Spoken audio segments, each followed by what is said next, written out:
This is a railway station, this is a railway station, and this is a railway station. They are all railway stations, but each one is completely different to the others. So how do they work? What are the differences between them? Which is best? And how do you know which type of station to build for your railway needs? Let's take a look at stations in OpenTTD.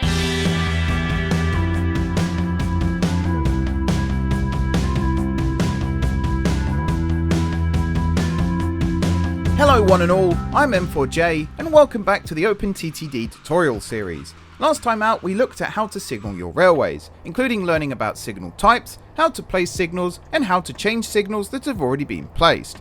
Despite the importance of signals, they are pretty pointless without railway stations. You know, the reason railways exist in the first place. Whether you're transporting freight, passengers, or a mix of both, it's crucial to know the various types of railway station and how each has pros and cons when building a network. Unlike the previous station tutorial in this series, we won't be looking at how to make realistic looking stations. Instead, I'll only be focusing on the technical aspects of stations in this video.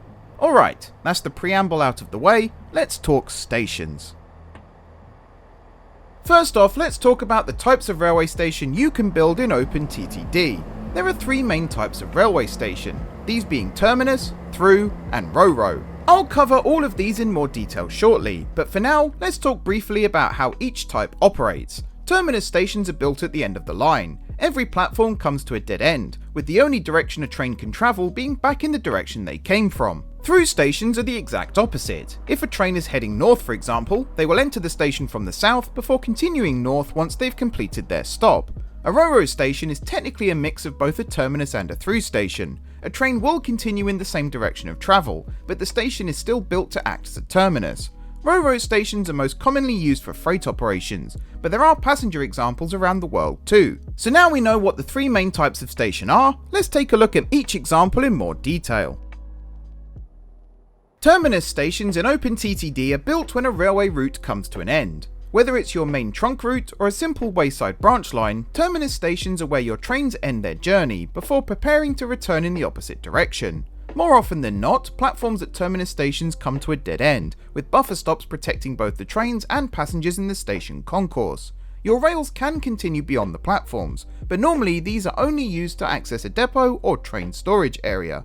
Think Farquhar on the island of Sodor for an example of a terminus station without buffers. Now of course, not every terminating service uses a terminus station, but we'll come back to that scenario in a bit.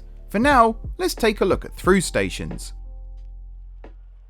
Through stations in OpenTTD are mostly where trains arrive from one direction before continuing in the same direction they were travelling.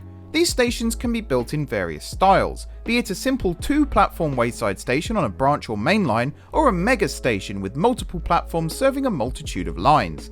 The latter can be used as mini interchange stations, where passengers can transfer from a slow train to a faster service or vice versa depending on their final destination. Through stations can also act as junction stations, where multiple lines meet.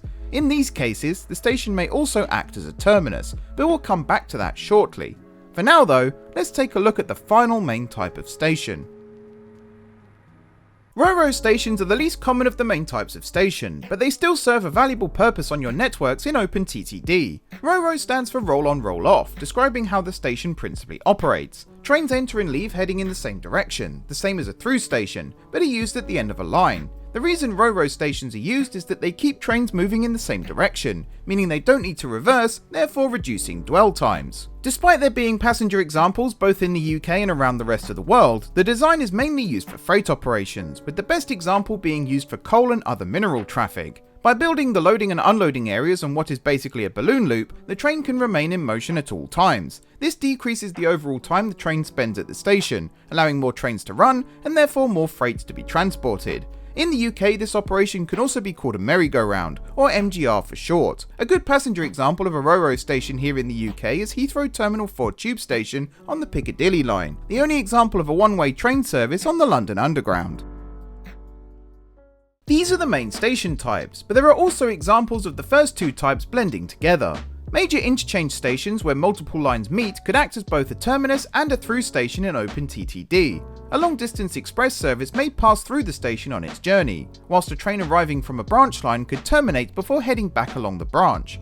In these instances, through platforms can be used to terminate trains, or dedicated bay platforms can be built. In the UK, bay platforms are dead-end platforms at through stations, with buffer stops at the end to stop trains. Technically, every platform at a terminus station is a bay platform, but for simplicity, they aren't referred to as such. By using bay platforms, terminating trains can be moved out of the way of through services, keeping trains moving.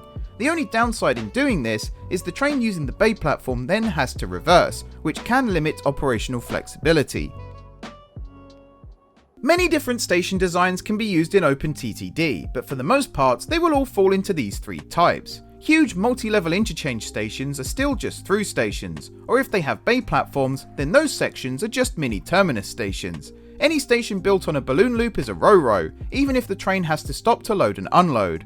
When building your networks in OpenTTD, it's crucial to know which type of station to build. City centre stations are better off built as terminus stations, where trains can sit awaiting their next duty. The exception is if you plan to extend your route through the city and beyond, in which case a through station is your better option. Personally, I'd recommend a mixture of both, a predominantly terminus station with some through lines for trains continuing their journey. Junction stations should always be built as through stations, with as few bay platforms as possible to increase flexibility. Finally, I recommend reserving RoRo stations for freight routes only, purely as you never see the main benefit of a RoRo station in OpenTTD. In a game where trains can negotiate a junction at infinite speeds, it's not the end of the world to have them change tracks or need to reverse.